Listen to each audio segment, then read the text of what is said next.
Okay, this is like the third time I tried to make video 4 of the spell,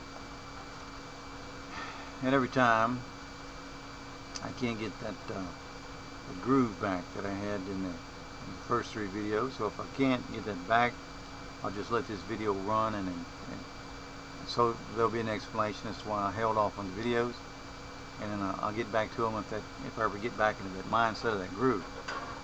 So I'll try again for the last time, and hopefully with the grace of God, what I'm trying to convey will be conveyed, and if not, I'll just put this set of videos on hold and try to finish them up at a later time. Okay, in the last videos I talked about the different aspects of witches, how it came to be, how reality is so far different from what we perceive things, and the point I'm trying to make is the perception that we all have of witchcraft is very much part of the witchcraft. We don't perceive witchcraft in its reality. We don't have a perception of what the reality of witchcraft is, because we have this weird preconceived notion that the witches, by the way, put in our heads of what they are and what they're about. I talked in one of the videos about possession, how the whole world is thinking that possession is something that they got off of a bunch of scary, creepy movies, when the actual truth of it is we live in that act of possession every day through being hooked on alcohol, drugs, so on and so forth. I will say this on the drug thing.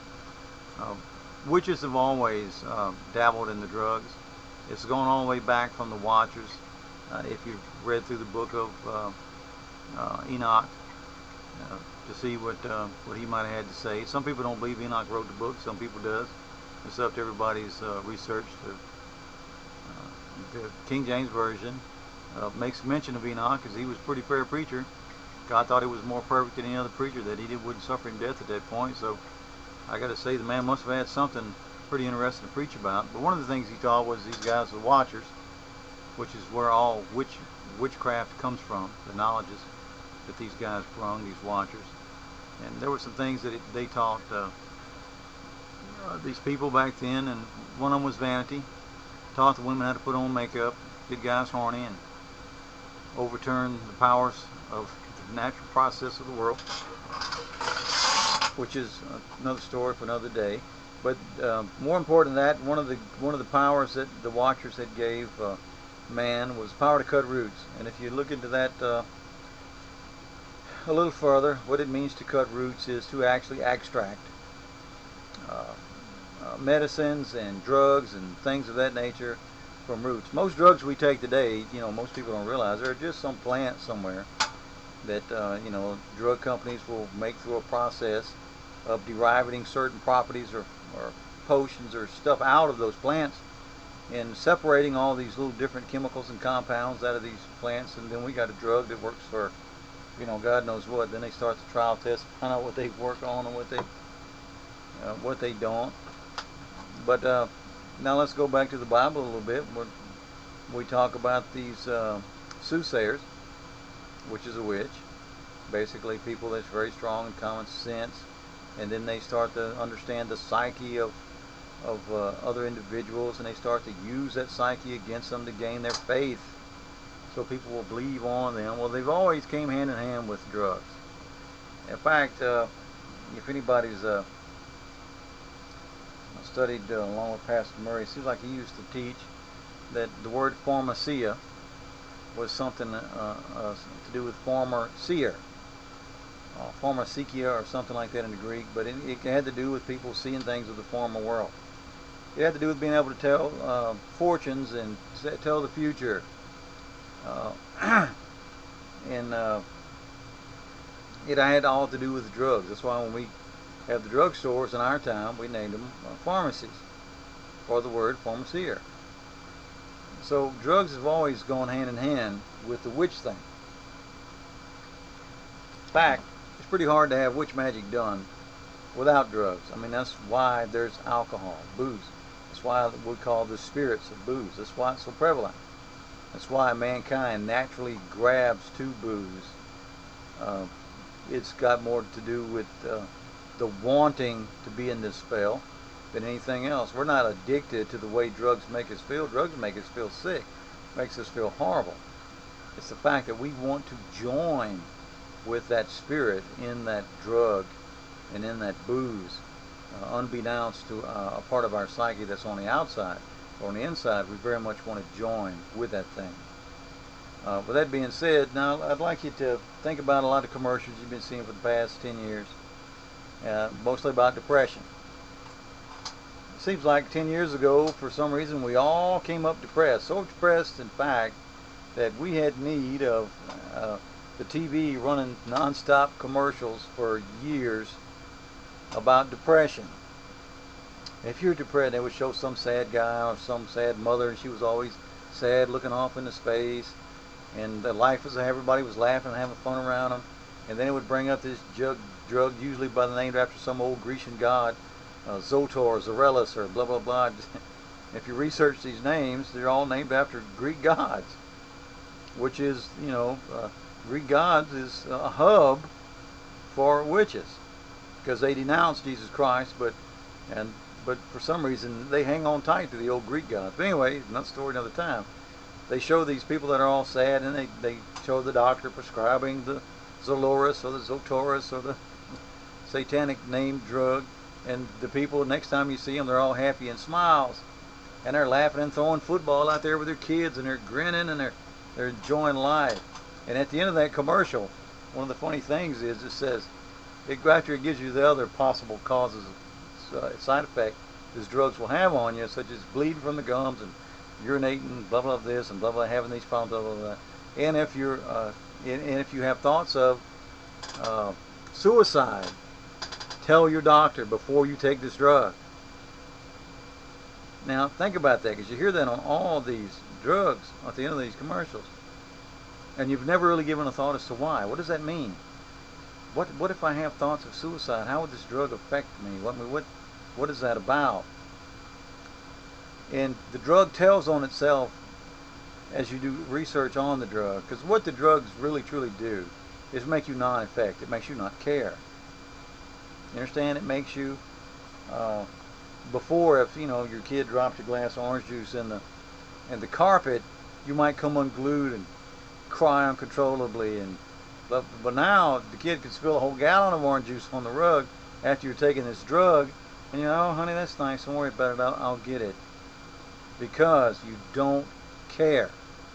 The drug makes you physically take away the physical ability for you to care. You don't really care about anything. Well, then an even funnier thing happened. All of a sudden, somehow the law gave school teachers the ability to spot out your child. And somehow this school teacher who'd never gone to medical school now has the ability to say, this child has to go to the doctor. He's unruly. He makes noise in class. He talks out of turn. He cuts up with the other kids. Miss Jones, I tell you what, I think it's time that we take little Jimmy here to the doctor and have him tested for attention deficit disorder. What the shit is that? When I was a kid, we all had attention deficit disorder. Nobody wanted to pay attention to anything in school. We all wanted to cut up and play. We all wanted to goof off. I mean, that's what the hell a kid does.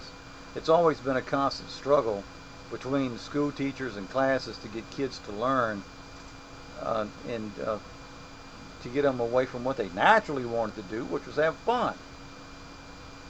But now that seems to have been a medical sign that we all needed this medical attention. So anyway, they made that in the law some kind of way. Then if the teacher said you had to go get your kid tested for attention deficit disorder, if you didn't do that, you couldn't bring your kid back to school,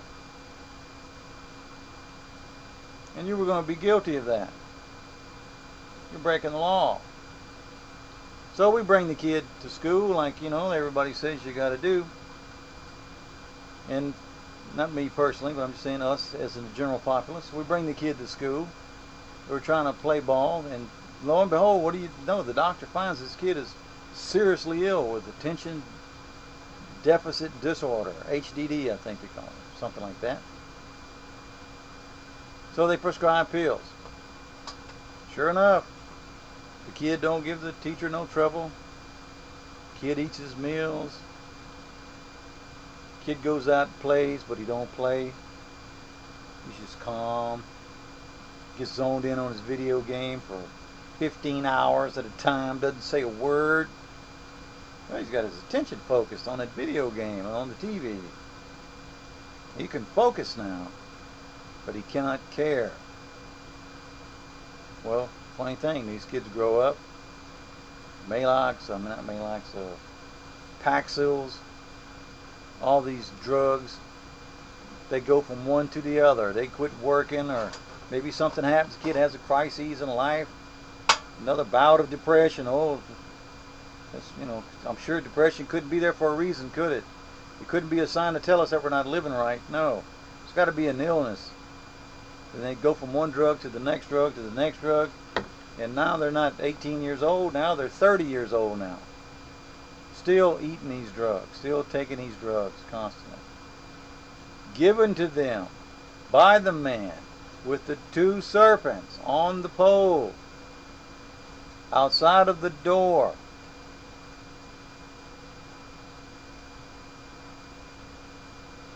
That in the book that Moses wrote about the Exodus, we would all look on to be healed when those serpents were attacking us.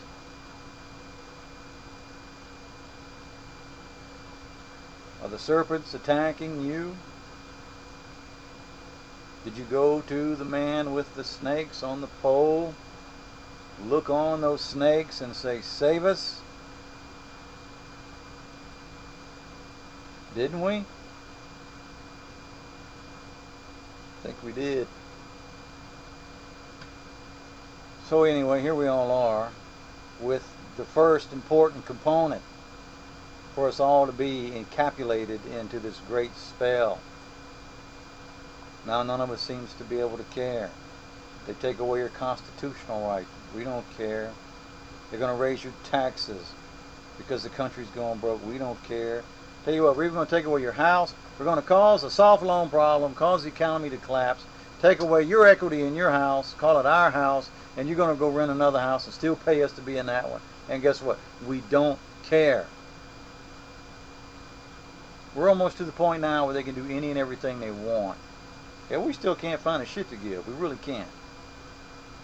As long as we get that pill, we're okay. So drugs is a very important part of witchcraft. All the way back from the Watchers. All the way back to the beginning. One of the most important influential components that the Watchers has given. And then most of the knowledges that I have about the witches were focused on these Watchers. Because for me, that started tying it together better than anything else. We're dealing with something old and ancient. We're dealing with something that is supposed to happen and take place, but that don't mean you ain't supposed to be removed from it. Okay, I'm going to end this video because this video is already getting a little long, and then we'll start on the next one. Hang in there. Okay, people. Adios.